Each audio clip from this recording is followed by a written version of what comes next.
ಉತ್ತರ ಕರ್ನಾಟಕ ನ್ಯೂಸ್ಗೆ ಸ್ವಾಗತ. ನಾನು ರಾಣಿಕೋಟೆ. ನಿಮ್ಮ ಚಟ ಎಲ್ಲ ನನ್ನ ಜೋಳಿಗೆ ಹಾಕ್ರಪ್ಪ, ಬೀಡಿ ಸೇರ್ತಿ ಏನು ಚಟಾತಿಗಳನ್ನು, ನಿಮ್ಮ ಸಂಸಾರದ ಒಳಿತಿಗಾಗಿ ಇನ್ನಾದರೂ ಬಿಡಿ ದುಶ್ಚಟಗಳನ್ನು, ಅದರಿಂದ ಜೀವನ ಹಾಳಾಗ್ತೈತಿ ಗೊತ್ತಿಲ್ಲೇನು ತಾತ ಇಲ್ಲಿ ಹಾಕು. ಹೀಗೆ ಶಿಶಿಧರ ಮುರುಡಿ ಹಿರೇಮಠದ ಬಸವಲಿಂಗೇಶ್ವರ ಶಿವಾಚಾರ್ಯರು ಮಹಾಸ್ವಾಮೀಜಿಗಳ ಕೈಯಲ್ಲಿ ಜೋಳಿಗೆ ಹಿಡಿದು ದೇಣಿಗೆ ಪಡೆಯುವಂತ ಪೆಟ್ಟಿಗೆ ಹಿಡಿದು ಪಾದಯಾತ್ರೆ ನಡೆಸಿದರು.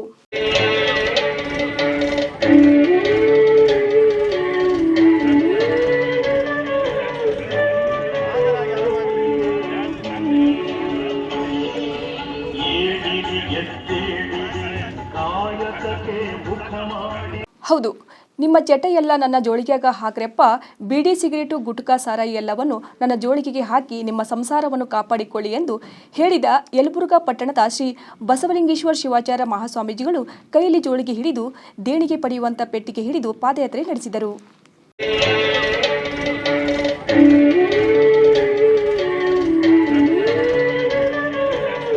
ಈ ವೇಳೆ ದಾರಿಯಲ್ಲಿ ಸಿಕ್ಕ ಜನರಿಂದ ಅವರು ಸೇದಲು ತಿನ್ನಲು ಇಟ್ಟುಕೊಂಡಿದ್ದ ಮಾದಕ ವಸ್ತುಗಳನ್ನು ತಮ್ಮ ಜೋಳಿಗೆಗೆ ಹಾಕಿಸಿಕೊಂಡರು. ಬಳಿಕ ಅವುಗಳನ್ನು ಒಂದೆಡೆ ಸೇರಿಸಿ ಸುಟ್ಟು ಹಾಕಿದರು.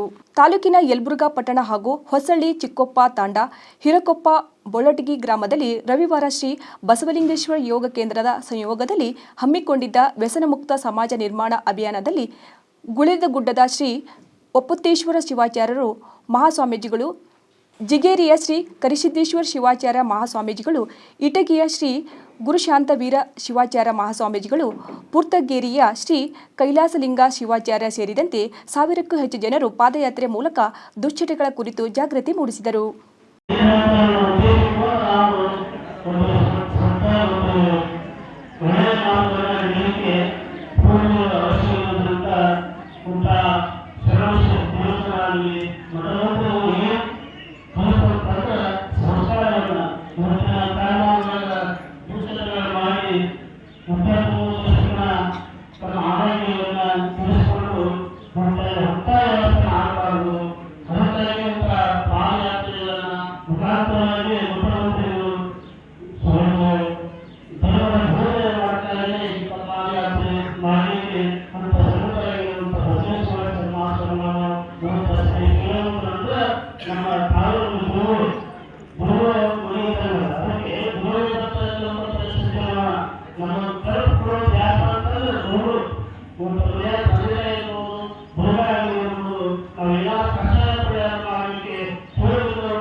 ಜನರ ಮೆಚ್ಚುಗೆಗೆ ಯಲಬುರ್ಗಾ ಪಟ್ಟಣದಿಂದ ಬೆಳಗ್ಗೆ 7 ಗಂಟೆಯಿಂದ ಜೋಳಿಗೆ ಹಿಡಿದು ಪಾದಯಾತ್ರೆ ಬೆಳೆಸಿದ್ದು, ಈ ಪಾದಯಾತ್ರೆಯಲ್ಲಿ ಜಾತಿ ಭೇದ ಎನ್ನದೆ ಎಲ್ಲಾ ಸಮಾಜದ ಮನೆಗಳಿಗೆ ತೆರಳಿ ಅರಿವು ಮೂಡಿಸಿ ದುಶ್ಚಟಕ್ಕೆ ವಾಲಬೇಡಿ ಎಂದು ಸಲಹೆ ನೀಡಿದರು. ಇದರಿಂದ ಬೊಳಟಗಿ ಗ್ರಾಮಸ್ಥರು ಶ್ರೀಗಳ ಕಾರ್ಯಕ್ಕೆ ಮೆಚ್ಚುಗೆ ವ್ಯಕ್ತಪಡಿಸಿ ಪಾದಯಾತ್ರೆಯಲ್ಲಿ ಭಾಗವಹಿಸಿ ಬೆಂಬಲಿಸಿದರು.